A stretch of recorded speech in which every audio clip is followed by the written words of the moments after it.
stand with us for the Pledge of Allegiance. I pledge allegiance to the flag of the United States of America and to the republic for which it stands, one nation, under God, indivisible, with liberty and justice for all. Sandy, could we have a roll call, please? Councilmember Shippers. Here. Spolman. Here. Ingalls. Here. King. Here. Mayor Folkins. Here.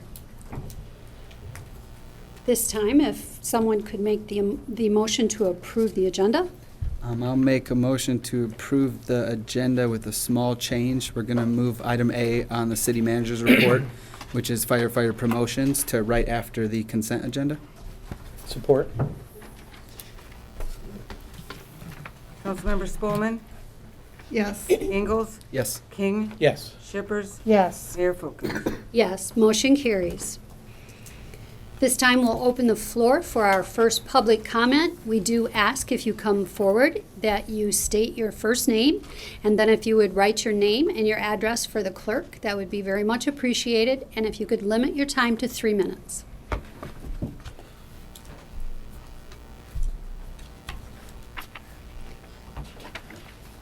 Seeing no one, we'll close public comment and move to the approval of the consent agenda. And this evening, we do have the minutes from the special meeting that was held on August 5th, 2019. Okay, I'll go ahead and make the motion to approve the consent agenda as presented. Support. thank you. Councilmember Ingalls. Yes. King. Yes. Shippers. Yes. Spolman. Yes. Mayor Folkins. Yes, motion carries.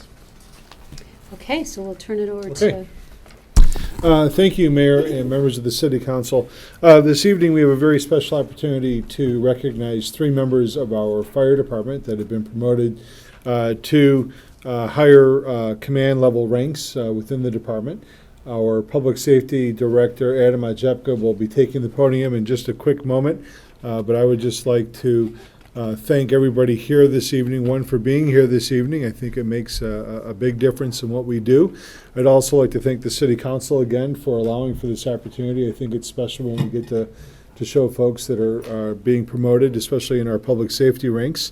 This evening we have Blake Meyering that's moving up to the lieutenant rank. We have Chris Coons who's moving up to the captain rank.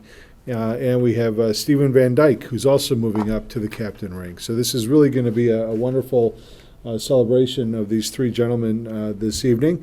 And certainly I would like to thank Mike Fisk, who was serving as acting captain for quite some time before these promotions that I just mentioned have been made official. So with that, Adam?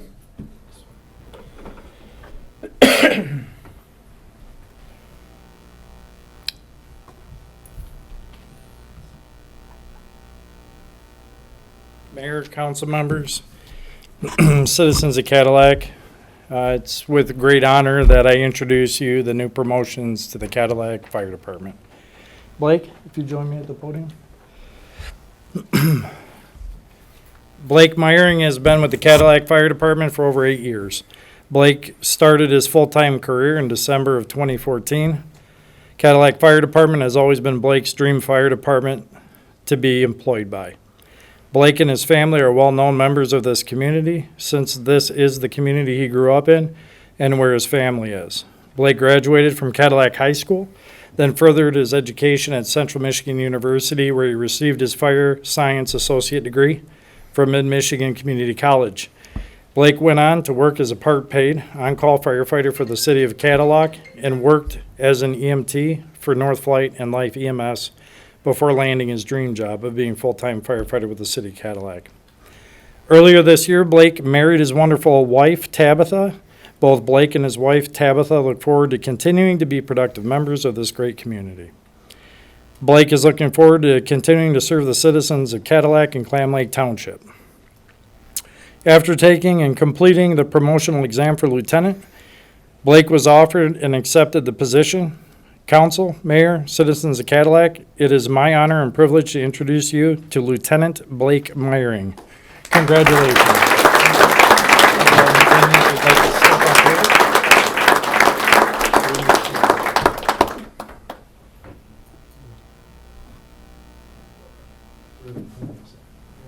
Looks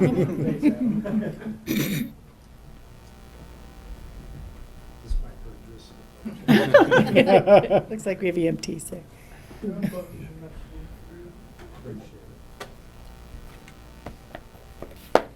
Congratulations.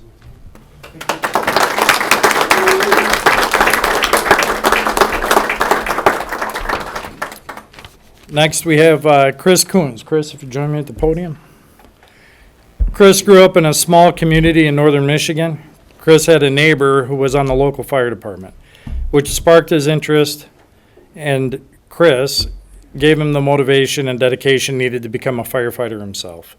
While being full-time employed at his previous employer, Chris worked midnight shift while obtaining his education and subsequent certifications needed to become a firefighter. Chris is married to his wife Jennifer, and they have a dog named Lola. During his free time, Chris enjoys riding his motorcycle, camping, woodworking, fishing, and spending time with his family and friends. Chris enjoys helping the community, including volunteering with the Special Olympics.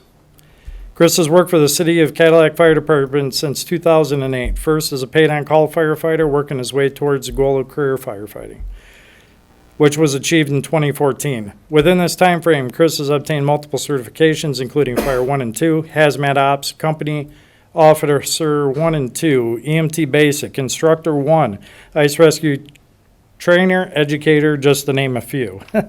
Chris also received a proclamation from the City of Cadillac and previous employer for his critical thinking skills and ability to provide life-saving services to 2 individuals.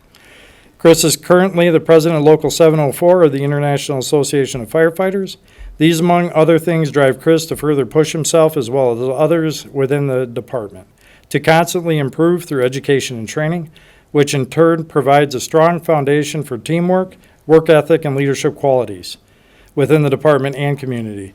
These attributes, along with trying every day to leave the department and community better than the day prior. Developing strong relationships within fire department and community are the main driving forces for Chris professionally and personally. Chris has recently tested and been promoted to the position of captain. Members of council, mayor, and citizens of Cadillac, it is my honor to present to you Captain Chris Kuntz of the Cadillac Fire Department. Congratulations, Chris.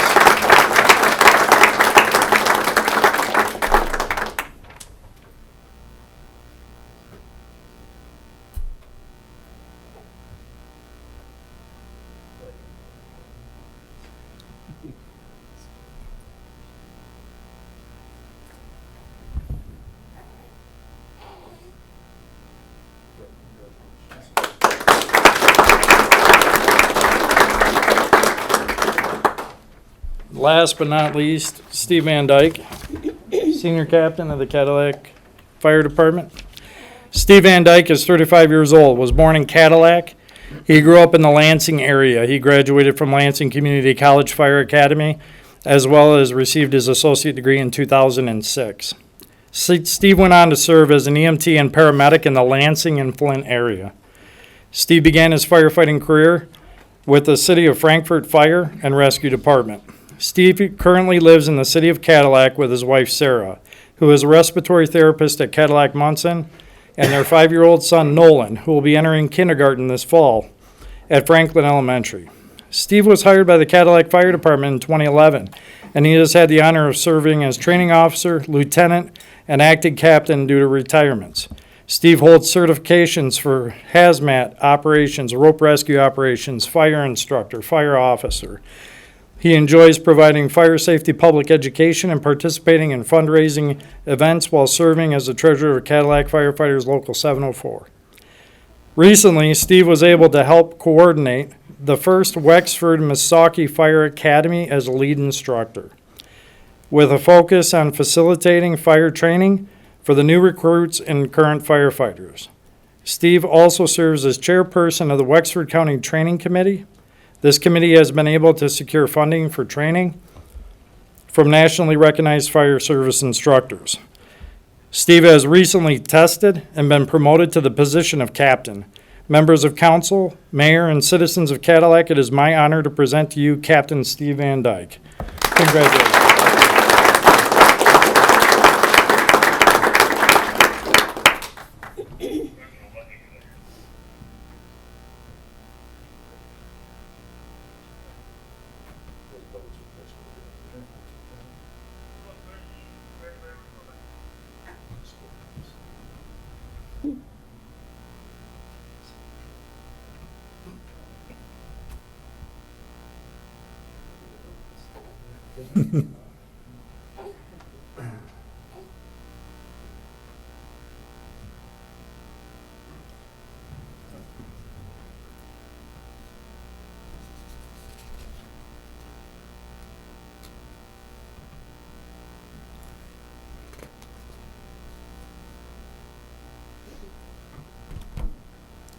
Congratulations, Scott.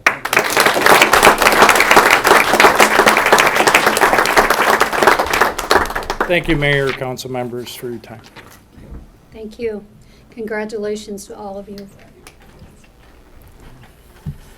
Okay.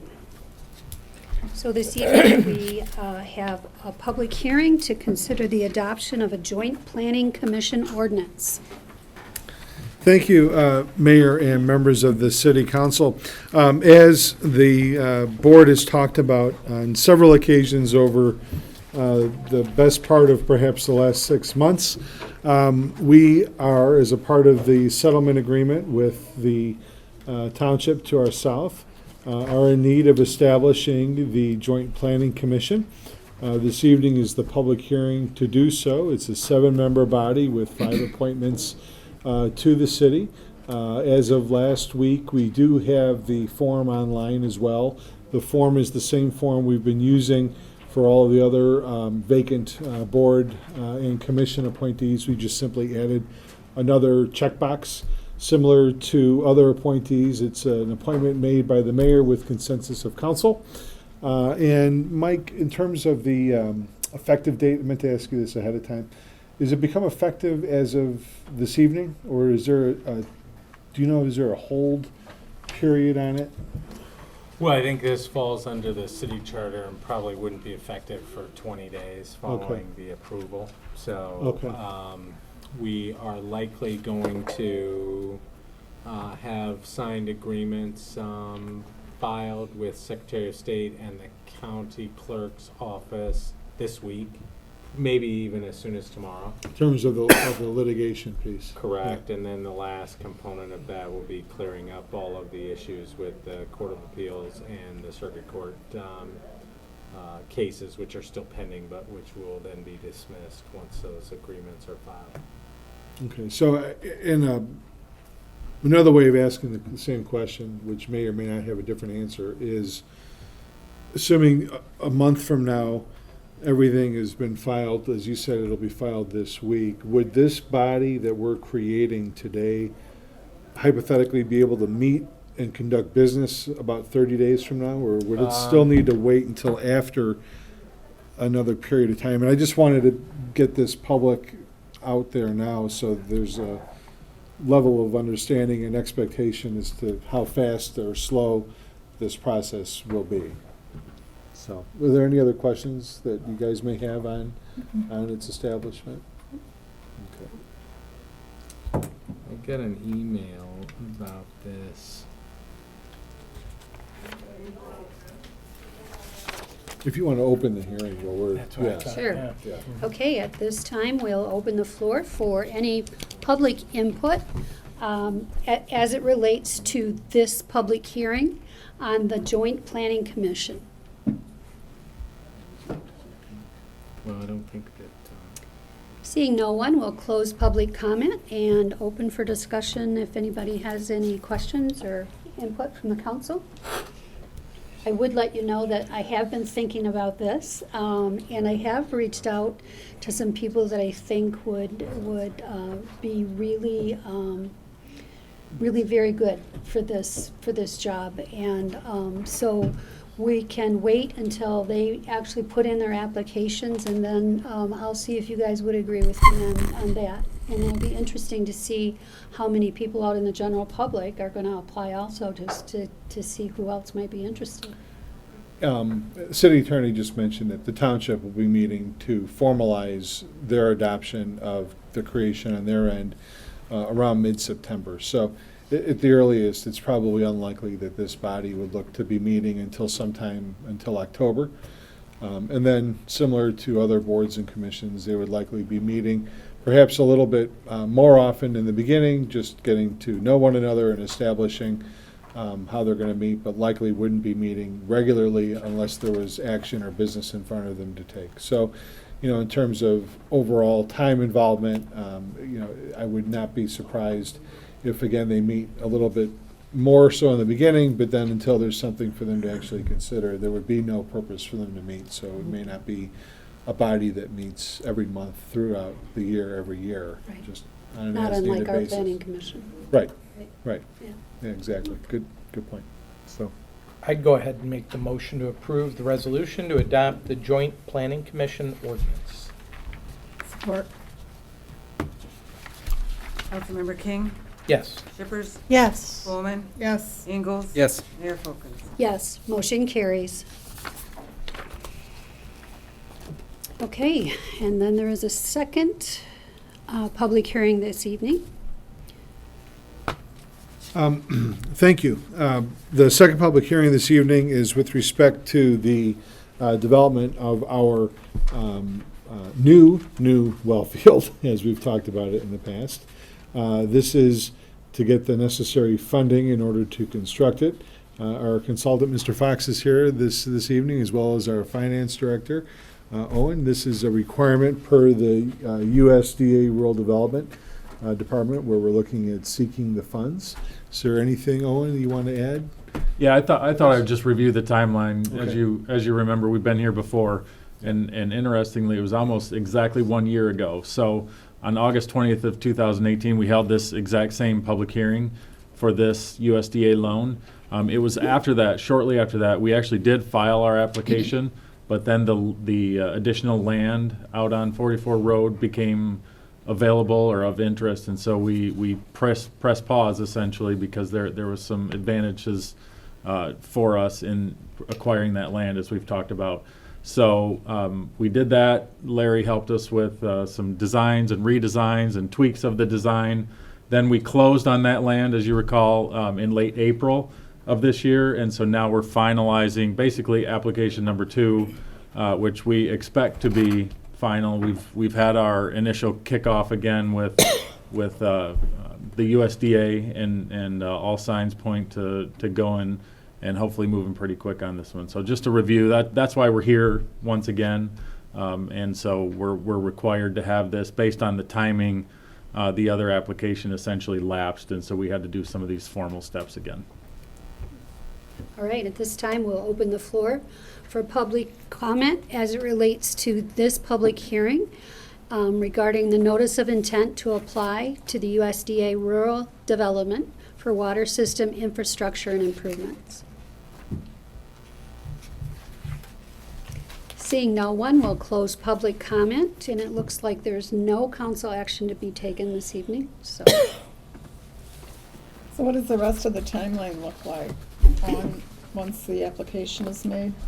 Yeah, Larry, you want to help with that question a little bit, so I don't guess on some of those things? Yes, I'm Larry Fox. I'm with C2AE. It's all dependent on the rural development funding when that actually comes through, but the current best estimate is that would be received in March of 2020. We are currently in the design phase and should have plans and specs ready for advertising as soon as that funding comes through.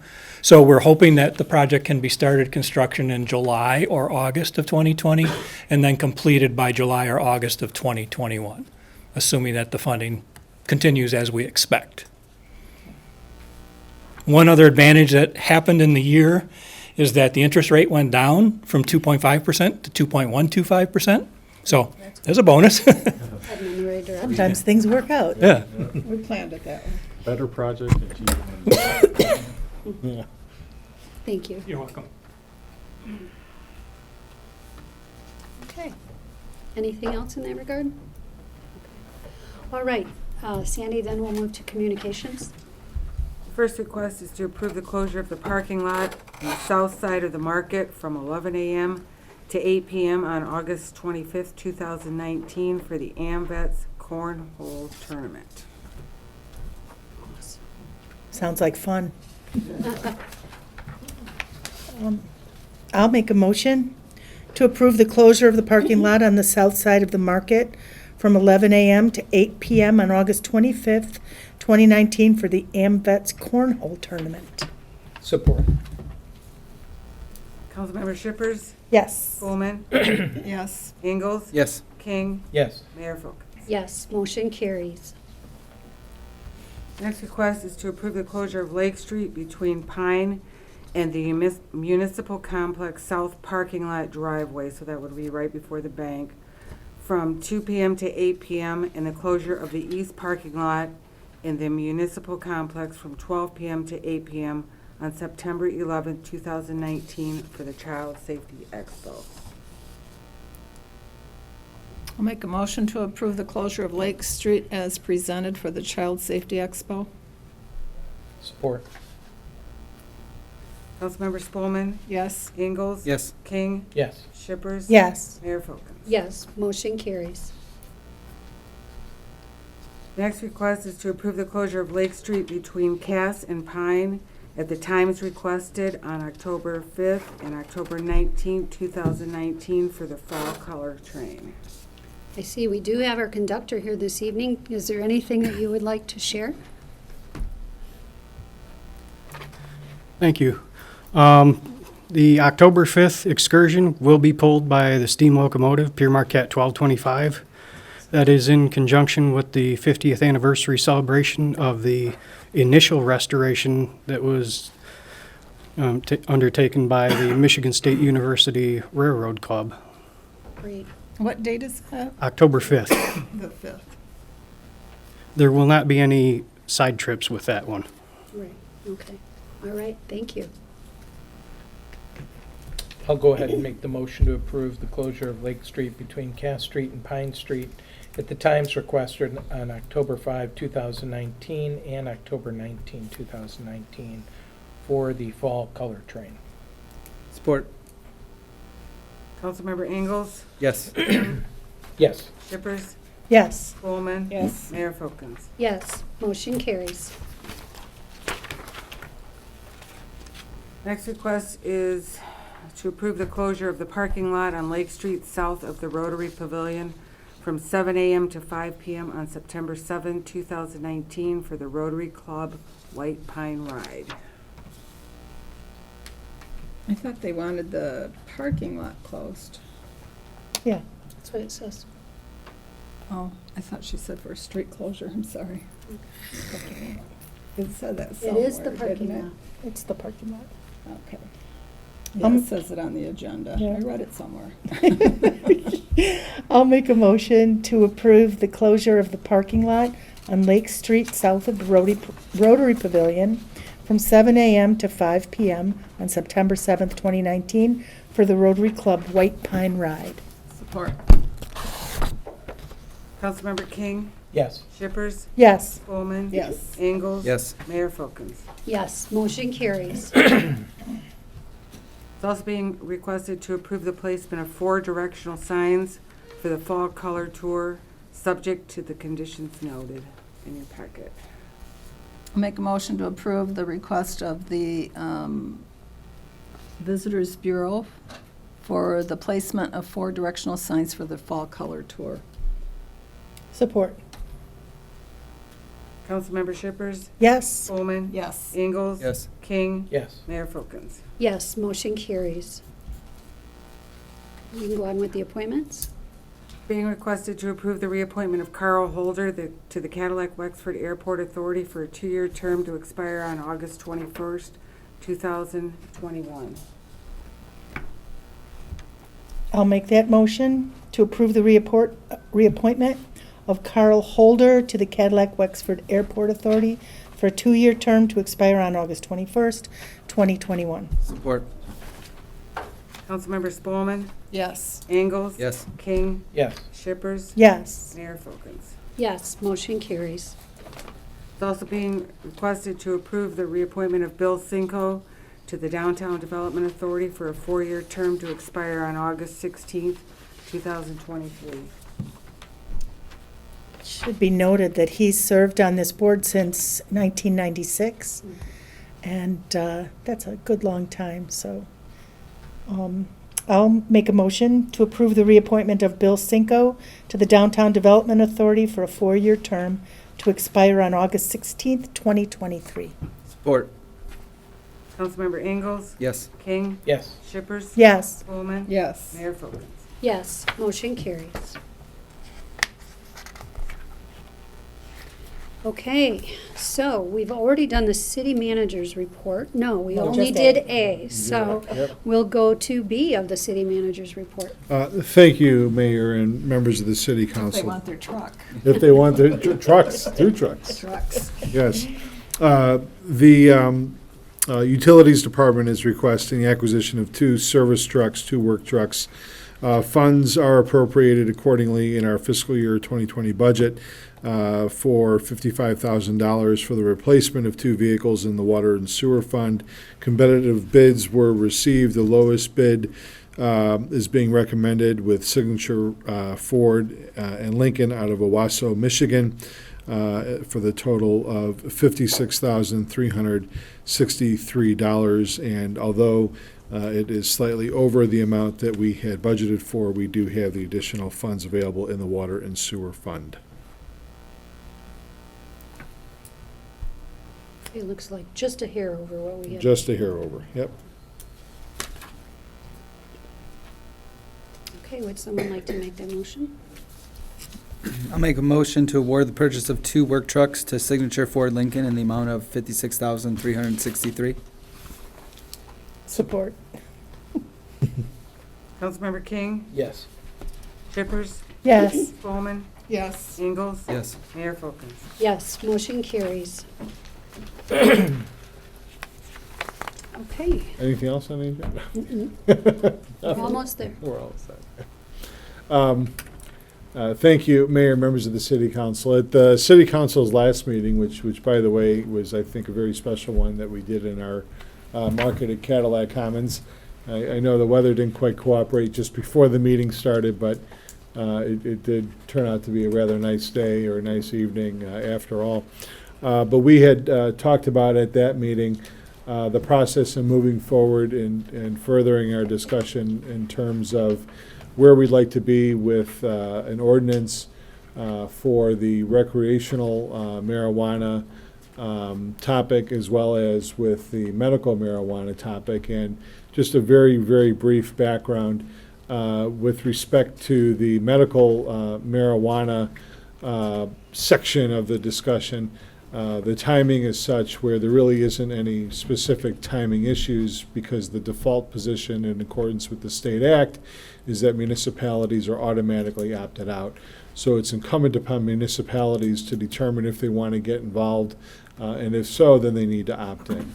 On the other side, with the ballot-initiated provision for the recreational marijuana, it's the opposite. Municipalities are automatically opted in unless they so choose to opt out, and/or unless they so choose to determine how best to identify the proper uses within their community for recreational marijuana. And the timing of that is positioned where rules governing this just came out before the 4th of July Independence Day holiday. And municipalities only have a handful of months in determining how best to move forward. At the council's last meeting, the direction from the council was, please prepare a couple of draft ordinances for us to discuss at our next meeting, which is tonight. The ordinances intentionally have several areas that are left blank. These areas are meant to provide us with essentially talking points or areas where we would perhaps start to fill in those blanks. And then ideally, depending upon how the conversation goes, we would look forward at setting a public hearing for these ordinances accordingly in whatever way or shape that they are at your next meeting. Now, as I say all of that, understand that at your next meeting, and as a part of that meeting, it is a public hearing, you are going to likely get additional feedback from your community. Perhaps from people outside of your community would be here as well. But you'll get some additional feedback. That doesn't mean that you're locked in stone. You can still adjust and adapt and amend the draft ordinances accordingly at that point in time as well. So with that introduction, Mike, if you're ready, I'd like you to maybe just start walking us down the recreational marijuana ordinance first. And again, just bear in mind, tonight, it's an introduction. The only action we're asking for the council to take tonight at the end of the council's conversation and discussion is to set a public hearing. Does that make sense? Good. Does it make sense? It makes sense. Don't you want some guidance from us on? Yes, how oh, to fill yeah. in the blanks? Yeah. That's the discussion. Yeah, that's what that's the I discussion. prefer the guidance on the fill in the blank. Yes. That'd be great. Yes, I could yes. guess at it, Well, but there's a first. I would inevitably be wrong. Right. It's really easy to set a public hearing. Yeah. So really what you're looking at is a draft ordinance that a couple of our clients are looking at. And so we, based on the last meeting we had, we sort of modified it to some degree and then distributed that to the city council to review. Most notably, I think, apart from the definitions and other components of it, the authorized establishments are the ones that I think you'll likely have the most conversation about under what's proposed as 10.2-02, because we split out the various facilities that are authorized from growers and retailers, processors, secure transporters, safety compliant establishments, and micro businesses. And then with respect to 9, 10, and 11 regarding consumption, designated consumption establishments, excess marijuana growers, and temporary marijuana events, we've, at least in the meantime, listed those as 0, mostly because these are a creation of the rules rather than the statute, and not sure yet how municipalities may or may not regulate those. So I think with respect to kind of that overview, the city can start there. Again, this does not mean that if you fill in these blanks, set it for a public hearing, that can't be revised. We're only getting this to a draft that you can hold a public hearing on at your next meeting or a meeting after that, whatever the council chooses to do. I'm uncertain if council may have some of the data that we printed out at the last meeting, Andy, but this chart from the league, it defines, as a for instance, the 3 licenses that are the very first area that we're looking for some direction on. Are those the same on both? Are those, they're not No, identified the they're same? not, they're Oh. not. So looking and just talking about recreational marijuana at the moment, a Class A license equals the following: 100 plant limit, limited to Michigan residents for the first 2 years, whereas a Class B license is a 500 plant limit, and a Class C license is a 2,000 plant limit, accordingly. So that, it progressively gets larger. And so the first, so as you're looking at a growing type operation, the question would be, if you were to allow a growing operation for recreational purposes, do you have a concern about how big or small said growing operation should be, first of all? And if not, then perhaps how many of each do you want? Do you want to cap it? Do you not want to cap it? One of the things important for you to understand going into the logic of having the conversation is that, unless Mike proves or tells me I'm wrong, a growing operation, growing recreational marijuana can only sell to provisioning facilities and other recreational related operations. Licensed facility. Licensed facilities, provisioning centers, secure transporters, testers, and whatnot. So there is, in the way that the laws were approved, duplicativeness in nature of facilities. So you're going to have growing facilities and provisioning facilities and whatnot split for each uses. So if the city, as a for instance, says, hey, you know what, we might want to have 1 or 2 provisioning facilities for medical, and maybe 1 or 2 for recreational, or maybe none. Understand that if you happen to also allow for growing facilities, not that it has to come from Cadillac, just understand that a medical growing facility can't provide supplies to a recreational facility or vice versa. So I know it's a little complex, but I'm trying to simplify it. Can you, sorry. Can you explain micro businesses for us too, that one? Um, Do you have I am gonna use this as my guide. So, a micro business has a 150 plant limit, limited to Michigan residents for the first 2 years. And I know that there is a more detailed definition. If you give me a second, I will try to find that as well. Unless, Mike, do you have that term handy? It's in the,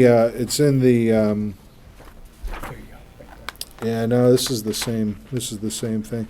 I know it's in the emergency rules where it's defined towards the top. I just have to pull that document up yet. Do you have that handy?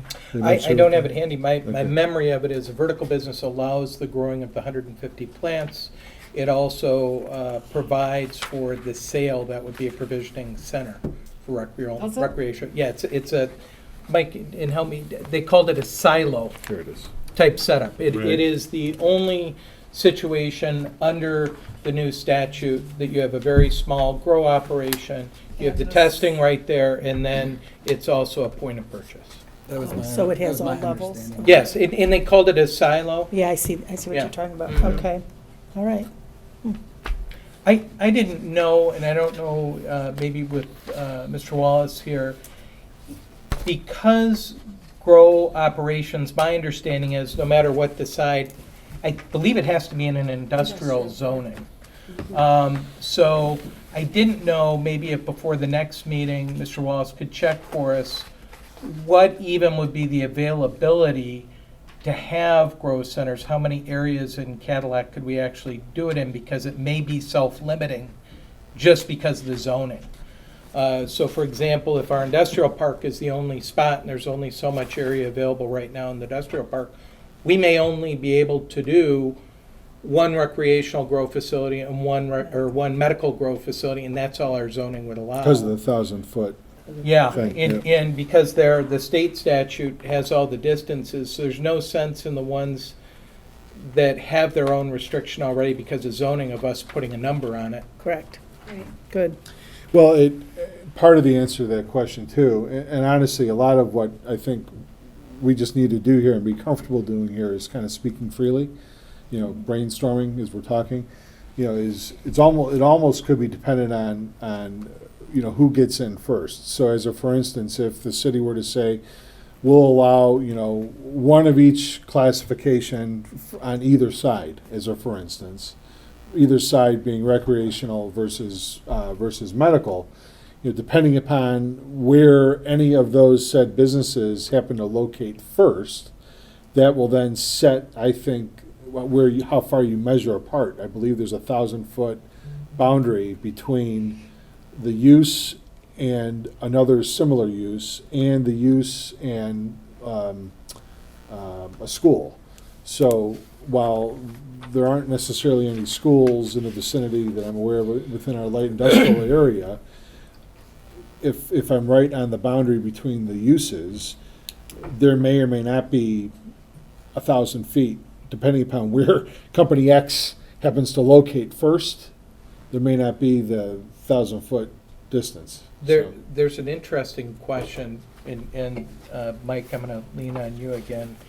Right now, pretend that someone applies for a state and a city license for a grow permit in our industrial park. And if it only fit one and two people apply for the permit recreationally, then our ordinance under recreation has a competitive process to do that. What you just sparked my mind on, Marcus, is if it was one in our industrial park and we have one medical grow application and one recreational grow application, do we need to reference that would also fall into the competitive bid process? If zoning limited, we could only have either a recreational or either a medical, that we need to have a competitive I think the process. application times are gonna be different, though. Yeah. Won't they? We'll have As soon as we go through this, medical will be open, but the state won't open until November 1st. the recreational won't open until the state opens Well, we set an application window where the first come, first served doesn't apply, and if you're within 6 months, we evaluate all the applications we've gathered after that 6-month period. So we'll have a window from, I mean, we could or Everyone would should, have the opportunity to Yeah. get the Right. application. for X amount of time. Then you would close the window, do the valuation, and issue the first licenses. That's my So it understanding. doesn't matter when they apply, as With- long as it's within that. Within 6 that months. window. First window, and then it's like when one comes open, if they're all taken, like if we decide on a number, then you would have another window where everybody would be able to send in their application. And maybe I'm mixing apples and oranges here, but I believe the state is going to be accepting applications December 6th for licensing on the recreational side of things. And the recommendation is that the municipalities don't issue licenses until after said companies already receive their state licenses. I don't exactly know how long it'll take a company to go through the state's process to get a license issued. So that's another, I mean, there's a lot of moving pieces to this. Can you, before we talk about numbers, describe the special use, or the process to get the special use permit under our city zoning ordinance? I would assume that process would be the same process that we have currently in place for any other special use permit. I mean, could you go over that again, though? Well, John, do you want to hit that? Are you even hearing anything behind the glass? It would have to go in front of the planning commission, so, yeah. If you could give a primer on special use process permitting? Forget this particular topic, just somebody needs a special use permit. Generally, what has to happen is you have to have a public hearing before the planning commission. Gives the typical 2-week notice before the planning commission. And there's a whole series of general standards that are in the zoning code which have to be deemed to be met. Also an option is, if you include it in the ordinance, is you can have special use standards for specific uses, and those also would have to be met if they were included in the ordinance. If they were not included in the ordinance, then you would look to just the general standards, which speaks to how does that use impact adjoining uses? Is it detrimental in any way to adjoining uses? Can it be served appropriate by city utilities? All the public services, can it be served appropriately with all the public services? A whole series of tests just for general health, safety, and welfare of the public, that you would walk through all those standards and make sure that they were met. And if they were, then the planning commission would probably vote in the affirmative for that. If they thought they didn't meet one of those standards, then they would have cause for rejecting that special use permit. Thank you. Thank you, John. Don't go too far. I want to question the assumption that the grow facilities need to be in the industrial park. Is that I Is would that think that's accurate? Where they. That's part of the state law. Are you, Mike, it's industrial for sure, but then do they have agricultural mention in that, or is it just industrial? I couldn't remember what they ended up with. That's my question. Mhm. Yeah, because do we have other agricultural uses within the city?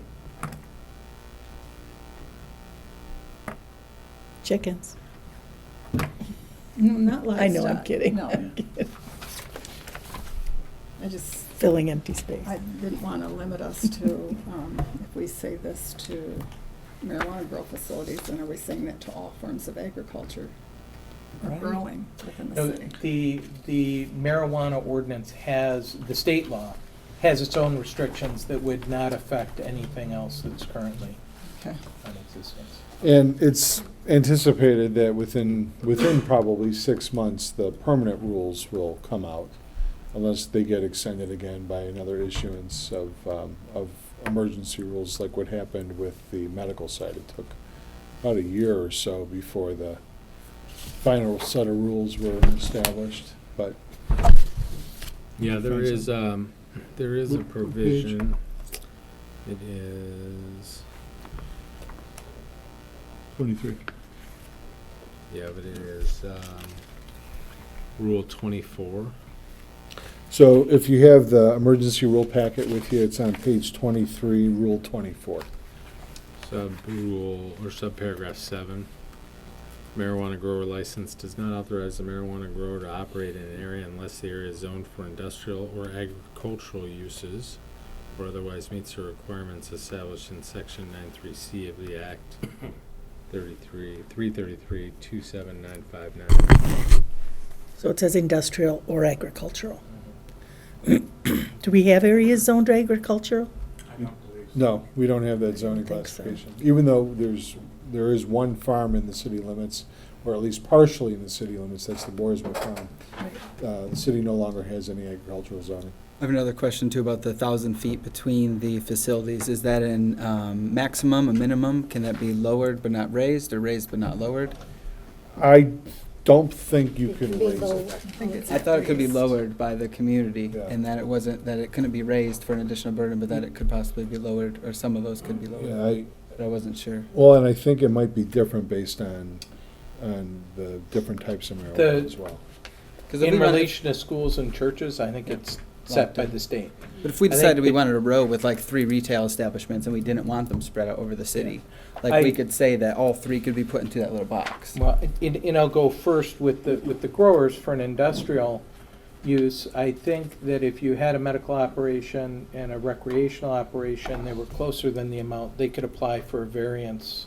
And you could go through that process. Stack them, yeah. They still have to be separate facilities, they still have to have they have to meet all the other criteria, but the city would have the ability to do a variance in that situation. As far as distance to schools or churches, that's set in stone. Yeah, and that's what I was talking about too, the distance between existing facilities Yeah. can be changed by the city. And we do have a church and a school. John, could John, you? you gotta go to the mic.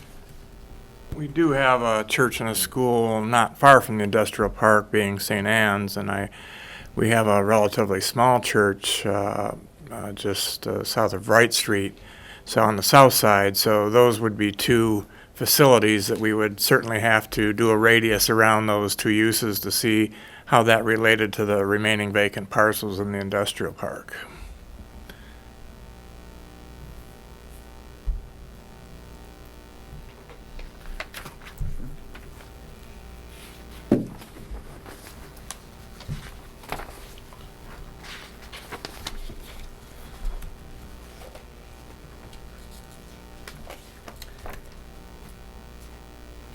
I had, if we're kind of done with that one question, I did have a question on the permitting fee, Mike?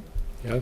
On what is the best way, because of the concern of making sure that the permitting fee is related to the service and cost of administration, so that we don't run afoul of that?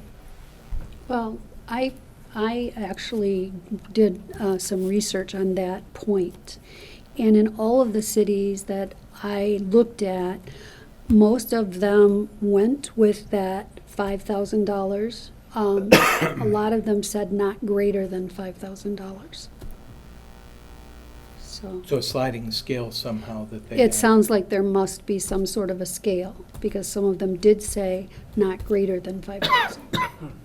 I do think we had a scale, because depending on the business, that 5,000 could either be a burden or not be much to them at all. I mean, depending on the size of, It just has to be related to the service we're providing and/or the cost of our administration of that. Right, I didn't see any information to expand on that. That's just what I saw in the ordinances. So perhaps if we wanted to know that, we could call. Yeah, I have not heard of municipalities going lower than the maximum, but I'm aware of the debate that's out there about whether or not it is collectible. I've challenged. I know that there are concerns that you can't create a tax through a Right. fee, right? But it seems that those that are putting this in are doing the maximum $5,000. Chesning and Manistee Mhm. are $350 and $500. if I Oh, is that remember all that. it is Yeah. there? Uh-huh. What is? For what? Chesning and Manistee, Mhm. I think, are $350 and $500 For what? for their permitting fee. When they apply for the municipality's permit, That's what they're paying, and that's a non-refundable No matter fee, what though. kind of business it is. And it's a non-refundable fee. Yes, it is non-refundable. That's not the final one. That's the main, that's just the application fee? Yeah. Not the renewal fee, I gotcha. So we're saying there's there's difference between an initial application fee and the renewal fee, and it looks like our city one is gonna require the payment of that $5,000 annually? That looks like what we're requiring? Yeah, well, I mean, it's just the draft, so. Okay, Yeah. but that is what the intention of the draft is, Right. that where the license fee is 5,000, but then the annual fee is the same, not a separate annual fee. But we can, that's what we're talking about, we can make it however we Over here, want. Yeah, building the airplane. so, that's right. Where's that at, Robert? That- The part D on page 10 of our ordinance, is that what you're asking? Yeah. Yeah. So I remember reading the application fee, but I didn't remember reading the, And just to, again, just for the sake of trying to keep us on the rails a little bit, going through this sort of section by section, looking still for some feedback on the different types of classifications. Yes, well, if it's a yes, then yes to all three, and if so, how many of each? Just some rough guidance. And I believe that through the process, we'll be able to identify, or people will be able to identify whether or not there's available land to do this. Those companies that are looking at establishing growing operations are gonna need to do diligence, contact commercial realtors, and see what's available. I don't necessarily see that as the city's responsibility to develop, a marketing plan for available sites. Oh, I So, just think we want to know what zones they can go in, and if that's self-limiting in and of itself. Well, and so per the act, we know that it has to be in the industrial area, Mhm. at least in terms of the growing operations. So, I think you know, growing, processing, and secure transport. transport. Yeah, Need to be there. all have to be in Yeah. industrial. So really, the question for further discussion and brainstorming is, if we want to go and say, sure, do we have any, there are some communities that cap it, there are some that uncap it. There's a separate process for each based upon whether it's medical or recreational as to how the licenses get awarded. It's required for a competitive bid process to occur on the recreational side, on the, Mike, how is it, on the There's medical also side? competitive, yeah. Yeah, is it competitive, or I thought it was another selection-based criteria that you could use? Well, you can do, like, some communities used lottery. That's right, lottery. Yeah, so they say, submit all this information, and we'll hold a lottery, right? So everybody submits it, and depending on if there's a limit on the number of establishments, then they pick, Yeah, I like that. yeah. But that's only on the medical side that you could do that. Correct, on the recreational, it has to be competitive. Right. Yeah. So are we, maybe because this is a draft, and you did a great job with this, Mike, by the way, as quickly as you got it to us. Do we want to leave the blanks there for right now, get the additional information for our next meeting and discussion at the public hearing? Because then we can make a decision whether we, and just plug in the numbers at Yeah. that time. Yeah. Right, And by that time, John, maybe you could give us some general feedback on what limitations you think are out there. In terms of site. Physical. Yeah, physical, John may come back and say, really, the only area of industrial that would allow this is this big. And most you're gonna get is 2 maximum businesses in that area. That's gonna give us the feedback we need to know. I do agree with you that there's a natural limit, but there's no harm in, I don't think there'd be too much harm in coming up with some minimums, some version of what Manistee did. And Manistee had the 12 growers, 12 processors, this is just what Manistee had, the 3 micro businesses, the 3 retailers, 2 compliance establishments, and then 2 transporters are the numbers that Manistee Really? used That's throughout there. Manistee, but they had, in the growers, they had a total of 12, but they didn't have it broken out, whether they were Class A, Class B, or Class C. And what I was reading, unless I read it incorrectly, they were talking about medical marijuana facilities, not recreational. And I No, may- they have a recreational also. yeah. Manistee does, Mhm, okay. mhm. And I'm not just talking about Manistee, but then you look at Kingsley and everything there is just unlimited. Yeah. But everybody else that I looked at, they would come up with like or 4 processors or 2 processors. It seemed to be the numbers 2 and 4, 2 and 4. So, Yeah, I was going with 1 on the. Yeah, on I the- was thinking on the that grow myself. facilities. well, and that's kind of where my heart is right now in these discussion, if we can just speak openly. I don't think, our voters said that they wanted this in the city of Cadillac. But I don't think that we need to step out and jump on an unlimited number or a great big number, because I think that we need to be very, very careful in how we plan this. And that's not to say if everything goes fine, that down the road, we can look at the decision that we made this time around and we can either increase it or decrease it. It isn't cut in stone. I was looking at 1 in each one of the categories, so Right. that would be 3. Yeah, I would in the- agree. In the grow facility area, but, I'd be willing to have that dialogue if anybody Mhm. else wants to throw their numbers out there. And I was looking at 3 in the retail area. See, and I don't even know that I would look at that many in retail, so. Because I don't want to just have a monopoly. I think 3 plays into a good market. But- Yeah, and I would agree with your sentiment. I mean, at least some competition, even Yeah. 2 would be a small competition where Yeah. there'd be a little bit of push and And pull. I'd be and- fine with 2, but 3 Yeah. was just the number that came to me. This is really a crapshoot, because we don't even know what the application will be like. And it's hard to plan for something that we so don't know, but So, if I may, just jump in briefly. Mike, I'm sure, again, to put you on the spot, you can tell me if I'm misspeaking, but if the council ultimately approves an ordinance allowing for X number of users on the recreation side and on the medical side, any category we want to talk about, from growing to provisioning, okay? And then a year later or 2 years later decides, you know what, we probably should have allowed for half that. We could potentially be setting ourselves up for somewhat of a debate, a legal debate or issue, where users that have already gotten licenses from the city that are already operating may try to make a claim that they're grandfathered in and that they can't.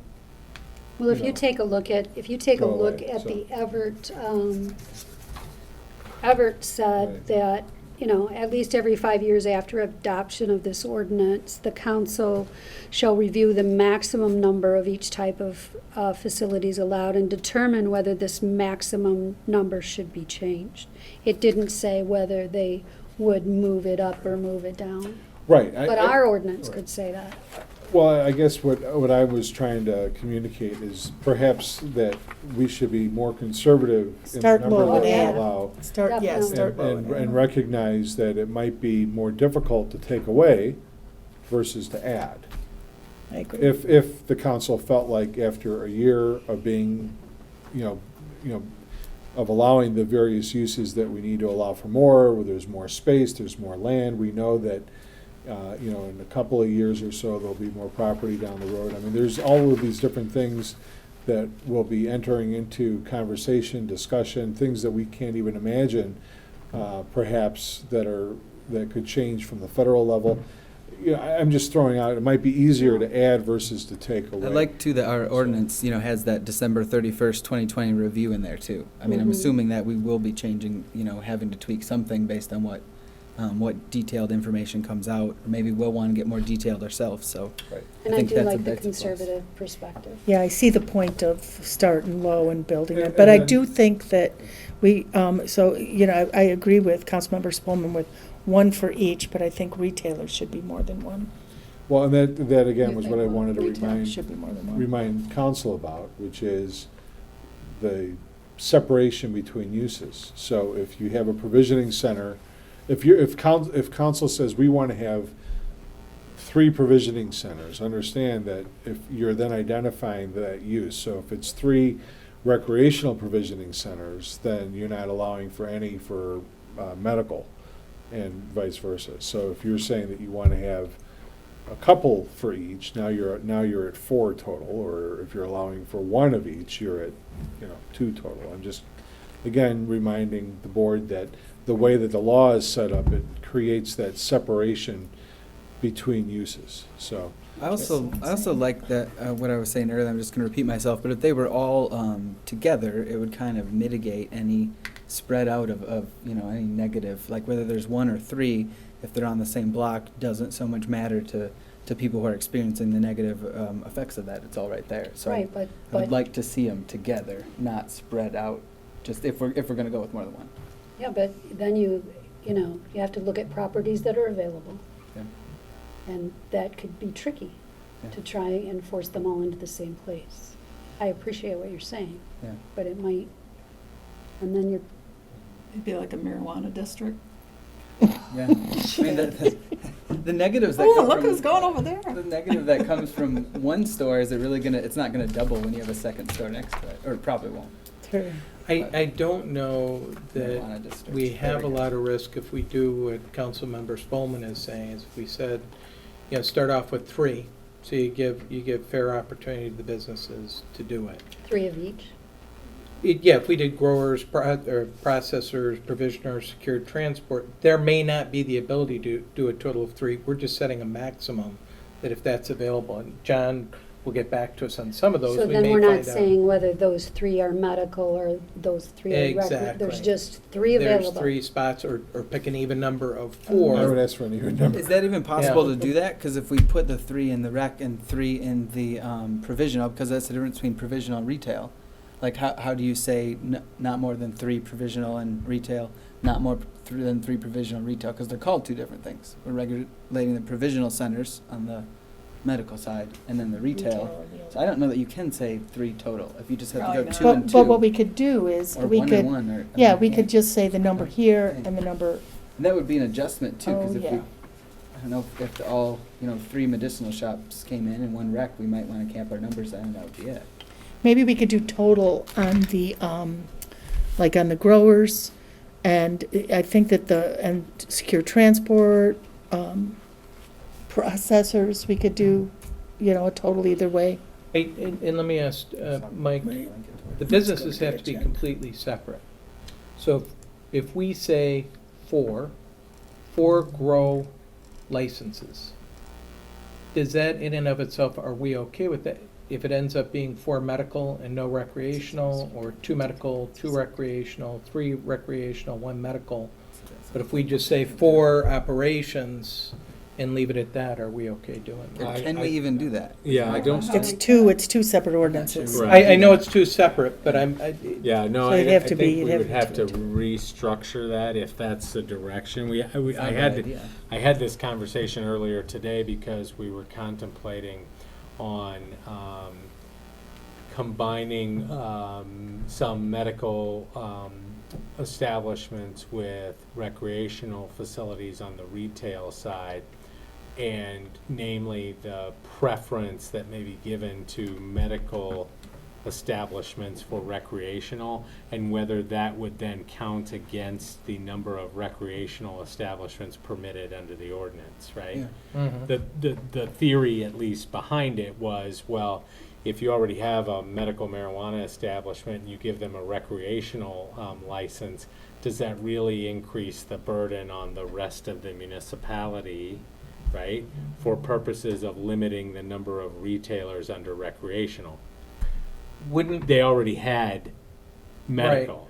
but if I read the statute correctly, you can't have the same owner involvement in recreational and medical. Are you talking about the proposed or the statute itself? The 'Cause statute The itself. statute yeah. itself would allow them to be combined into one facility. Okay, and the proposed says no. Well, I'm not sure we've addressed that yet in the city's ordinance because, like I said, we just had this conversation today internally about whether or not that makes sense and whether there's an additional, I say burden, but additional use of that isn't contemplated. You know, it's like if you had a store that was selling one product, right? Like, just take alcohol, for example, and now you're going to license them to also sell tobacco. Can you put that in the same store, and does it have any additional effect on the adverse impact that it could or could not have? The only one I thought of in this context was, well, you might drive additional traffic there on the recreational side. But beyond that, they're selling the same product just to two different groups of people, right? So, For but tonight, but let me finish that thought, because in the one instance we were talking about in the competitive process giving preference points to people who already held a medical license, right? And so when we're talking about should you give preference to that, in some instances that is a lottery pick for those licenses on the medical side, and now we're going to give them preference on the recreational side for what? For winning the lottery. They now get preference for the recreational. So there are arguments for and against those, one of which too is, you know, the duration. Like, take Cadillac's a perfect example. Would you give them preference point for having medical as well? Because we don't even know who these people are, whether or not they actually deserve preference for that. Are they running a good business? We don't even know that yet because we don't know who these people are, right? but that's so- vetted the application process. Yeah, yes, to some What- degree. What, for the purposes of tonight, if we give direction, because we're looking at both of the ordinances, if we said, just because we're in the guesstimate stage, two, recreational and medical, just to get us going with the drafts, and then we're gonna get the other feedback that we can adjust for there. Does that make sense? So are you saying 2 on all of these? Just as a starting point to move it forward. Oh. And again, there's no vote. I mean, we're No, just no. looking at. Yeah, we're just One of- discussing One this. of the reasons why I said 1 on the grow is because there's 3 different levels of grow facilities. And so if we said 1 on each one of them, that's a total of 6. Yeah. Can we You know, just say so- grow? Yeah, No. the one Grow. ordinance did just say grow though. So I was NSD just looking said grower. at 1 on Yeah. those, but I like the idea of going with 2 after this conversation, with 2 Cover on the control. provision. I like that. So then we would have no more than 4. Mhm. That makes it very simple for us to just drop in that information. So when you see the next version of this draft, it's going to read a lot better once there's numbers in there. And I think that the council will be able to make heads or tails more sense out of it. And we'll get that updated along with another Word version of it if you wanted to make notes, changes, comments, that you can pop back to us so we can look at. But that's good. That's the perfect feedback that we're looking for, which we have now. So Did we also agree that, like, is the $5,000, is that going to continue to be the annual fee, or should the license fee be $500 and then we should go to a different annual fee? Like, you said Chesaning had a smaller one. Mhm. I would like to see that. I would Yeah. like to see it be, 5,000 seems like why? Well, If in it- maybe 2, Yeah. you know, poor At Sandy. least a reason for a number. If we can figure out what is gonna be a general cost, right? Because our staff's gonna have to review Right, applications. Right. The state does all the inspection and that sort of thing, but if we can kind of figure out at least the soft work we're gonna have into this, doing Yeah. it, then we can set a reasonable fee And for it. I would also say in regards to the state inspections, that is true, but I also saw in the other ordinances that I was looking at, but that they also put in that the city would be doing their own inspections also. We do have a provision in here that we have the ability to do. Yeah, Yeah. yeah, so I And there's would a like to see that cost in- stay in there. So there's a cost associated with that. Yeah, that's true. So that could be the annual licensing. Well, and I was gonna say, and as we just continue to brainstorm about this, you might look at the higher licensing fee on the initial one, and then the renewal fee is a fraction of that as time goes on, as another option. I also saw in doing some reading, and Mike, I look to you as to whether or not it's legal or not, but it looks like there may be some municipalities that are looking at charging back their initial sort of startup costs, the legal fees associated with getting into allowing for the licensing. Was just mentioned here by the mayor, establishment of using the software, getting the module, whatever the case is. There are all these various things that could go into it. I couldn't begin to tell you what that cost may or may not be as we're sitting here this evening. But I do think that it sounds reasonable to have two separate fees. One that's your initial fee that you pay upon getting the license the first time, and then a second permitting fee as time goes on when you do the annual renewal that is certainly not the full amount. So if that makes any sense. One other change that we may have to make that I didn't really incorporate yet was this exception under the 425 agreement. Remember, we have this 2.5-year limitation, so I want to make sure that that's clear in our ordinance. Yeah. Would that be covered by zoning, Mike? Because really, that's a zoning prohibition, isn't that? Well, I think it's probably yes. The answer is yes to that. But I don't want there to be any confusion either. Yeah, so I want to make it as clear as possible We that. could put it in the first few years of even, because people are going to have to file an application. Yeah. That part of that process has a notice in it. Yeah, That this area is specifically excluded. Yeah, and I think that's really going to be, we would want to make sure that those prospective applicants, before they go out and try and secure a location, understand that we cannot permit any facility in there anyways for a period of time. And as long as it's propagated, I think we're clean. Yeah, I think that's right.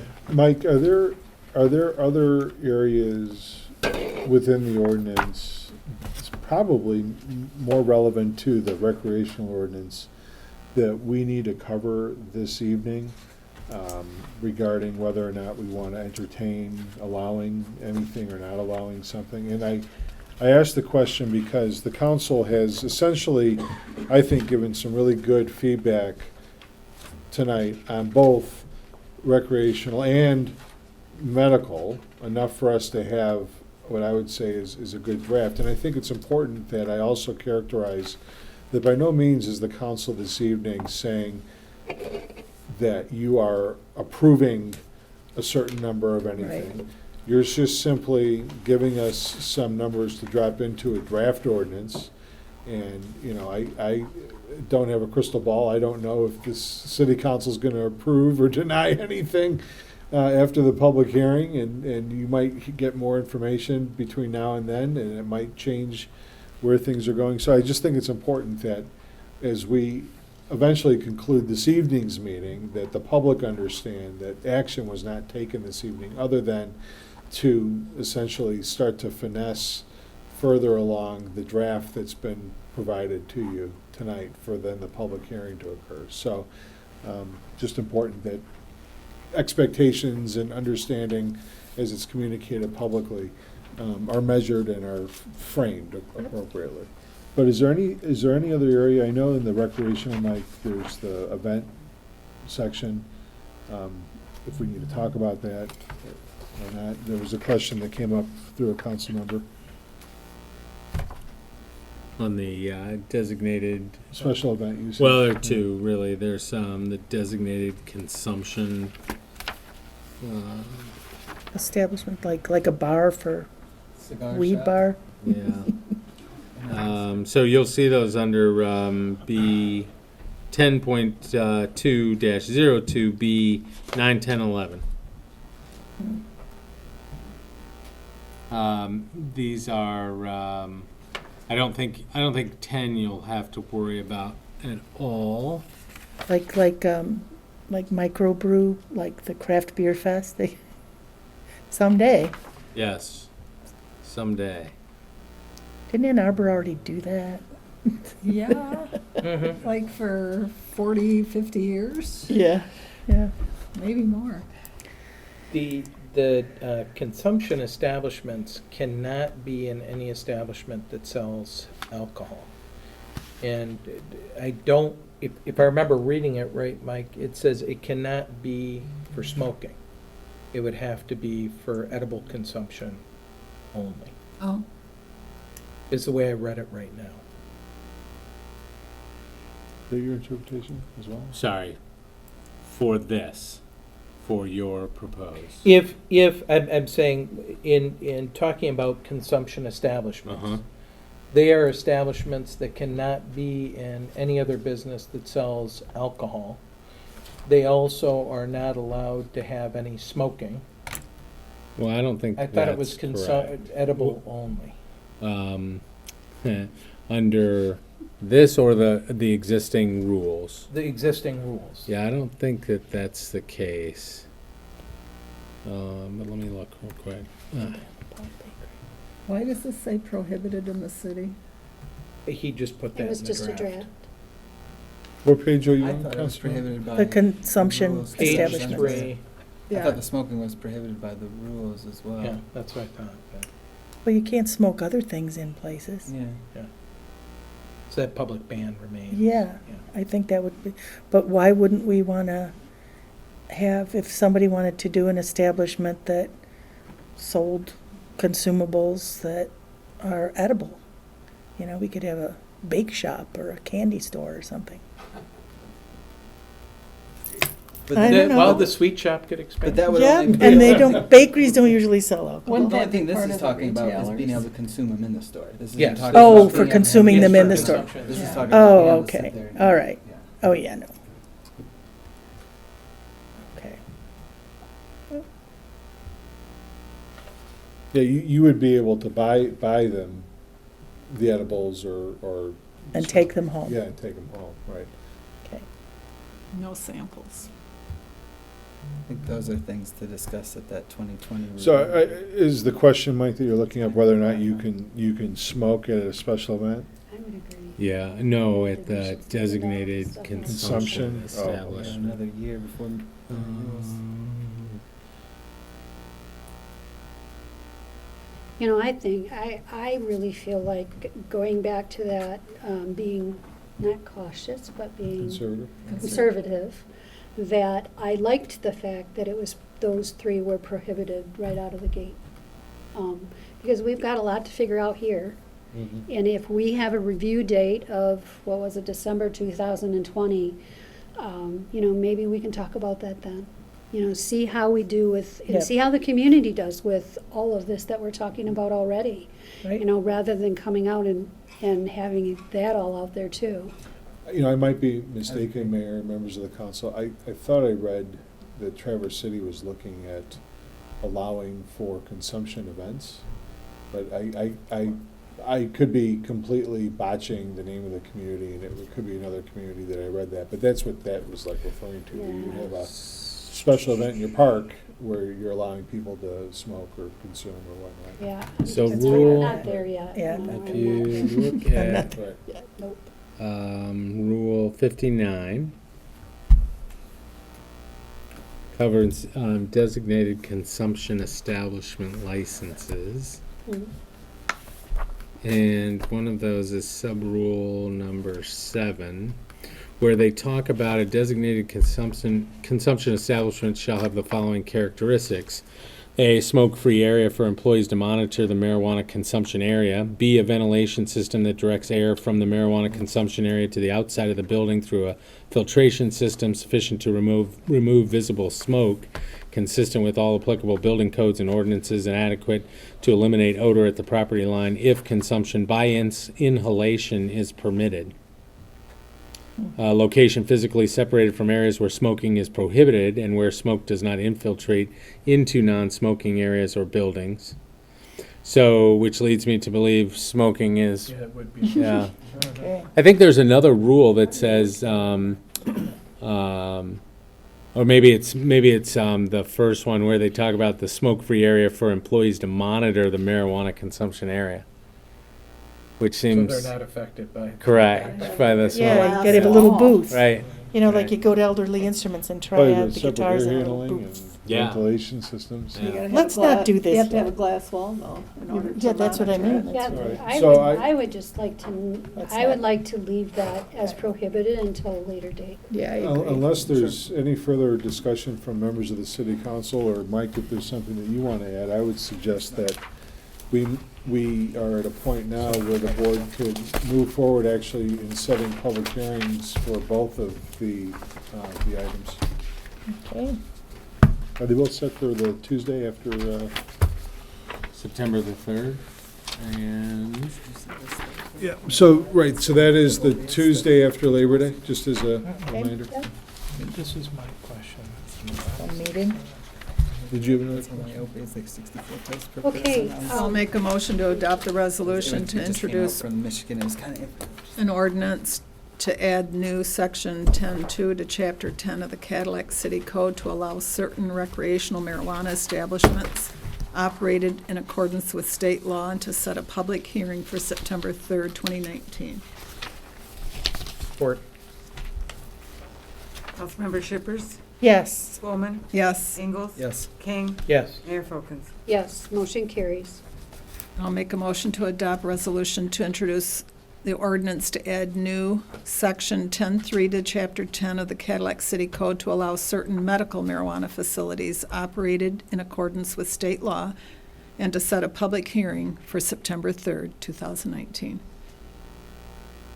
Support. Councilmember Spelman, Yes. Ingalls. Yes. King, Yes. Shippers. Yes. Mayor Folkins. Yes, motion carries. This time, we'll open the floor for our second public comment. We do ask if you come forward, if you would state your first name, and then write your name and your address for the clerk. That would be appreciated, and please keep your comments to 3 minutes or less. Okay, Brian Ellenbaugh, 741 Linden Street. It's a daunting task you have getting the recreational marijuana going. And I have to admit, I'm very happy with what I'm hearing. It's very broad-minded. You're representing what the people want to do. And I do have a little bit of experience watching the businesses. In 2015, I went out to Colorado for a mountain bike race and stopped into both marijuana shops, which Mr. Engels are right next to each other. They kicked him out of Main Street because of the riffraff that was hanging around. And this is where you have to remain flexible in what you're doing here and allow yourself some leeway for this. The riffraff that was hanging around smoking marijuana out in front of the stores and sleeping in the stores, they kicked him about 2 miles outside of town on a strip mall. They're right next to each other. I talked to them. I always talk to the police to see what their take is on it. And there's no problem with the police. There's always bumps in the road getting this set up, as you're going to find out. Because in February 17th, I landed in Anchorage, Alaska for 2 years. A month after I landed there, they opened up their recreational marijuana stores. And yeah, it was a bumpy road. There's a lot of things that are going to come up. Some of the things that came up were they allowed growing places too close to residential neighborhoods, and the odor was horrible. The people didn't like it. I've been to Seattle again. I talked to the police, and the police, it's nothing they can't learn to deal with. When Anchorage, I'd ask, what do you think about marijuana? What kind of, is it a problem for you to deal with this? And he goes, we just had a double murder last night. We really don't have time to be concerned with that. With meth, with heroin, you've got other things. I'm very happy. You've been very broad-minded up there. You're representing the people. And I've also been to Seattle, which I stopped into the stores. Colorado, Breckenridge, Seattle, both have had their stores open a long time, and they've got all their bumps taken care of. You go in, there's no smoking in these stores, and I'd agree with you on that, Mayor. It doesn't work. You go in, you buy your marijuana, you go home. There's no stores where you can smoke it. There's none that you consume on site. Now, when I left, That's exactly what Anchorage was trying to get started, were the shops, an adjoining store where you could walk in from the one store into the other one and smoke in there. I don't know if it ever passed. But of course, the bottom line is, legally, the people have said this is what they want, and at the same time, there's money to be made for the taxpayers. I mean, for the roads that need to be fixed in Alaska, for an ounce of marijuana buds, you'll pay $50 or whatever the store sells it for goes to the state for taxes. So that's a pretty good chunk of change that works its way down to the city. Now, there's no smoking in public. Never has been. I doubt there ever will be. If you got caught walking down Anchorage Main Street smoking a joint, you'd be arrested in about 10 seconds. It doesn't. If you could wrap up your. Yep, I'm done. But again, I'm very impressed with how broad-minded you are here representing the people. Thank you.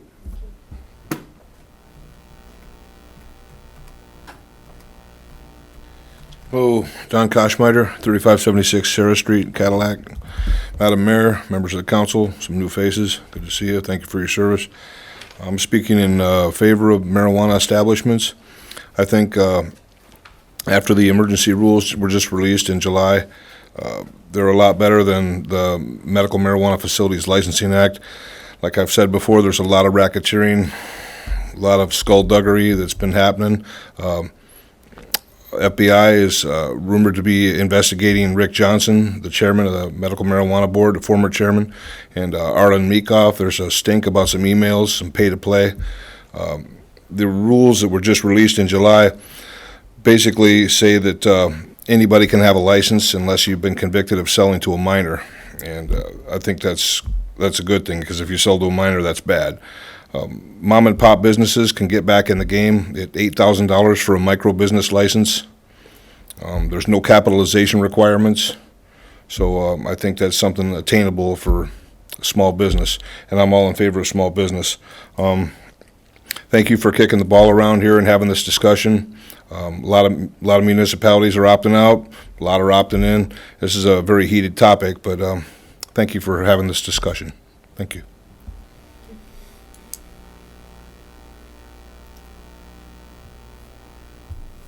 Okay, seeing no one else, we'll close public comment and move to the good of the order for this evening. Does anyone have anything? I do.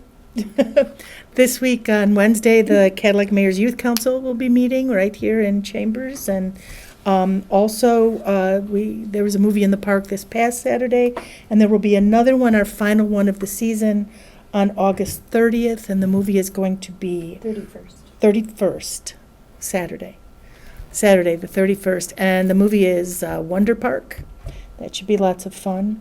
Also, I wanted to say that, my son lives next door, and he's got 6-year-old, almost 7-year-old twins, and they're cyclists. They ride bikes. My son works at McLean's, and so they ride bikes all the time, and they were out for an evening tootle with my son riding the bike, and he's got a tag along where the little girl's bike is attached to his, and then Loudon was riding behind him, and they were out riding over, they called it the Blue Park, so they're riding on the bike trail along the lake, and they got pulled over by Officer Strait, and they each got a citation, and the citation was to go to Culver's for a free ice cream cone because they were all wearing their helmets. And I thought that was about the coolest thing I had ever seen. They were so excited. Little Loudon says, Amma, he calls me Amma, I have never gotten a ticket before. But I'd just like to say thank you to Officer Strait and to the Cadillac Police Department for fostering safety for kids and making those guys just feel like $1 million. And everybody at Culver's, too, was just outstanding. It was really a great experience. I have one thing. This Wednesday, from 5:30 to 7:30, our Public Safety Department, our firemen and our police officers are partnering with the Mayor's Fit City Challenge and Munson Medical Center and the Community Foundation to hold a bike rodeo for the kids in the community. And there have been bikes donated, and there have been helmets donated, and there will be a lot of fun activities for the kids. So I would encourage people to come out and give it a try. I'm looking forward to that activity. So, yeah. No one else? We'll go ahead and adjourn the meeting. Thanks for great conversation tonight. Yeah,